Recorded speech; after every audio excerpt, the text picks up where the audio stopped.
Welcome back, everyone. The seventh and final vlog from this series, anyways. I'll come back after I take a short break and do some more of these vlogs. We have a Volkswagen thing coming, an 80s Ferrari. We have an old Saab coming in, another single stage, and much more.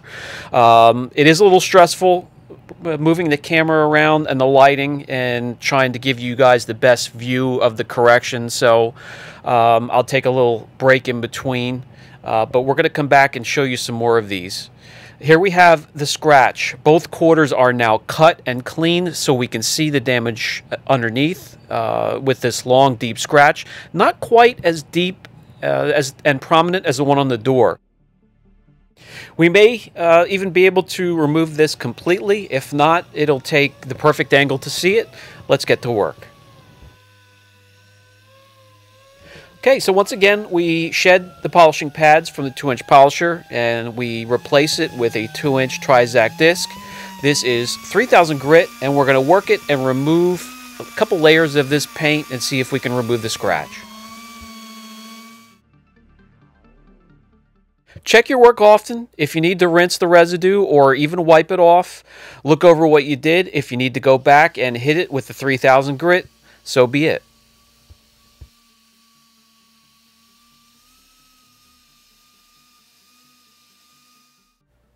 Alright, so before we grab the polisher and compound the sanding marks away, we're going to come in and take a look. And after wet sanding it, we really did a good job on the scratch. There's only a few places here and there where you may see it after it's polished, compound and polished. But again, you're going to have to be at the perfect angle with the perfect light. So we'll grab the 3-inch polisher and we'll remove those sanding marks and blend it in with the rest of the panel that has already been cut.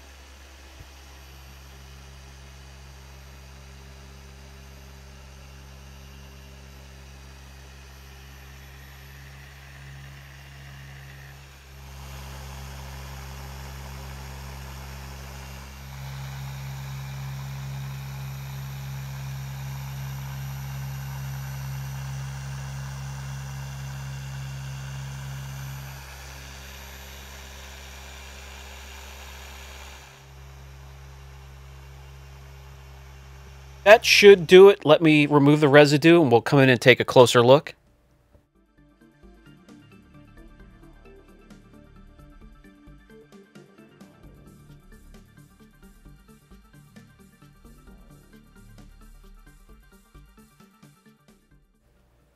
Okay guys, I think that's going to do it. Let's head back to the back of the car, finish it up. There will be no wet sanding back here.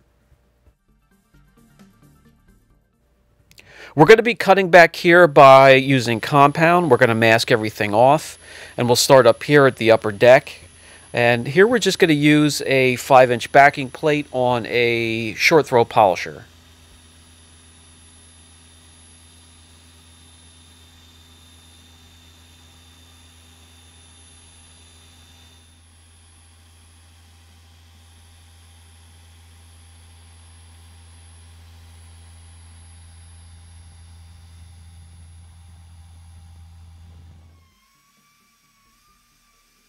Alright, we shed the sanding discs, replaced it with the polishing pads again. Those are polishing pads for the 2-inch polisher from buffdaddy.com.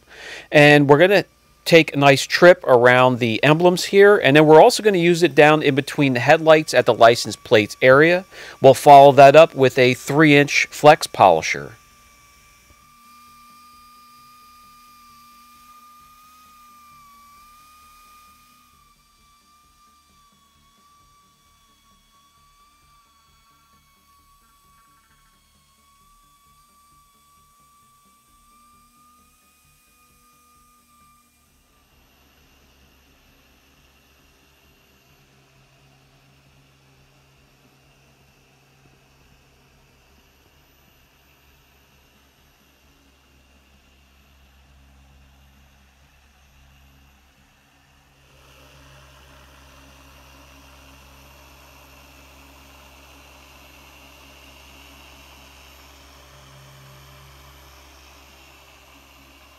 Okay, with that done, we have some old school Porsche vinyl down here below the headlights we want to be mindful of. We're going to take the cutting pad off, replace it with a nice, soft, easy polishing pad, and we'll use an ultra-fine compound, and we're going to hit that area. We're not going to put a lot of pressure. We're not going to bring a lot of heat. We're just going to be real gentle, light pressure. We'll skim across the area, just bring some clarity and shine back, and then we'll jump to the bumper. By the way, all the pads used today for all the different polishers came from Lake Country, Buff and Shine, and Buff Daddy. With the decals and the area around the decals cleaned and shined, we're going to jump to the bumper. Off comes the polishing pad and reattaching the cutting pad.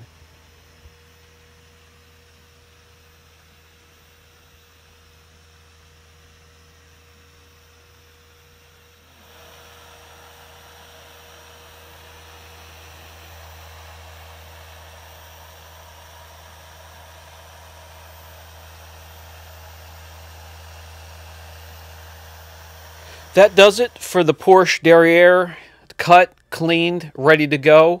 And that actually does it for the whole car. So it's time to step it up a bit. But before we do, we're going to have to clean it. It's filthy at this point here. So we're going to take Angel Wax Fast Foam and we'll foam it. We're going to do a contact wash and go from there.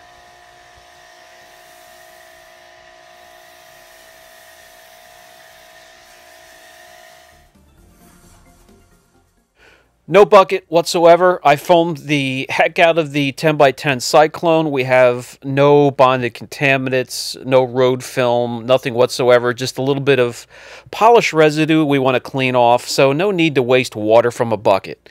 And when you're ready to rinse and you have a quick disconnect and you plug in the nozzle, point it to the floor, test it, make sure it doesn't fly out and nick the surface or crack a window, and it's time for a thorough rinse. Get in between all the cracks, the crevices, the door panels, fenders, hood, everywhere you could reach.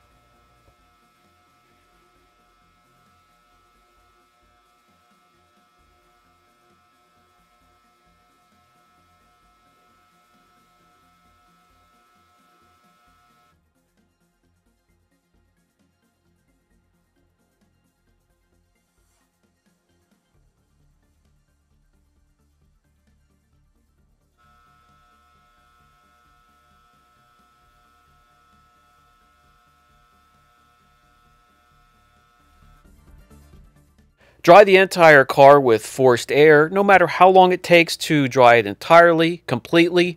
We don't want water dripping out from the mirror area or down from under the fairings or the rear wing while we're getting into the next step. Junior here, which is my interior specialist, is really coming along when it comes to the exterior paints. He's learning single stage here. So we're jumping to an ultra fine polish, which is Angel Wax Redemption. Great for the next step. We have a nice soft polishing pad attached to one of our short throw polishers. He's going to jump on that, do one side. I'm going to do the other. And you can see the clarity that it brings back just from this step alone. So we're both going to hit it. We're going to knock out both sides of this vehicle, and we're going to jump to the next step.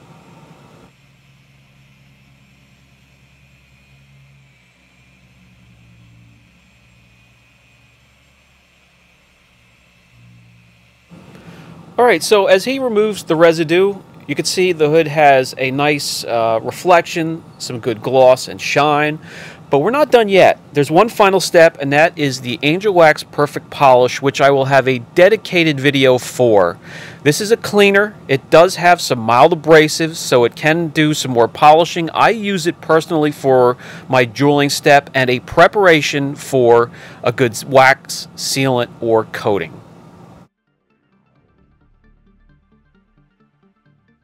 Okay, so when we first backed in the Porsche for its bath and all the oxidation was there ready to be removed, and then here after Kamikaze ISM, Miyabi, overcoat, and all the wonderful tools and products I get to work with, the shine will speak for itself here.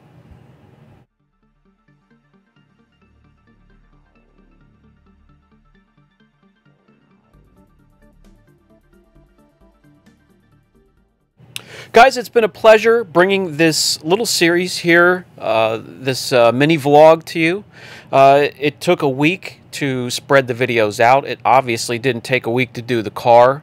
But I will do some more of these. Going to take a short break and bring some more product videos and review videos back to you guys. Then we'll bring you some more vlogs if you enjoy them. If you enjoyed this one, let me know down in the comments section, so it gives me an idea if I should bring more of these back.